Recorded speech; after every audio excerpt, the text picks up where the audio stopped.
పెట్టాలంటే హాఫ్ కేజీనో ఆడబెట్టేసి ఒక కేసు రాసేస్తున్నారు.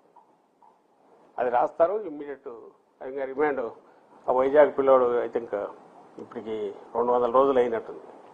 ఖచ్చితంగా అంటే ఎందుకు ఇవన్నీ కావాలని వీళ్ళు చేస్తున్నారని అనగలుగుతున్నామంటే కరెక్ట్ ఒక దాంట్లో బెయిల్ వచ్చే టైంకి ఒక పీటీ వారెంట్ తీసుకొని వస్తారు. ఏదైతే చట్టంలో వాళ్లకున్న అవకాశం ఏదో దాన్ని ఏ రకంగా దుర్వినియోగం చేస్తున్నారు అనడానికి లక్షలు ఇవన్నీ ఎగ్జాంపుల్. మొత్తం దుర్వినియోగమే.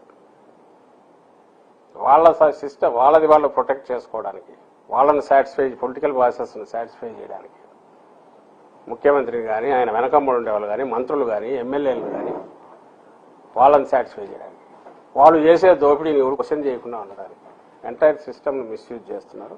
అందులో టెర్రరైజ్ చేయాలని చేసే ప్రయత్నంలో పార్టీ నిన్న నర్సీపట్నంలో కూడా జరిగింది.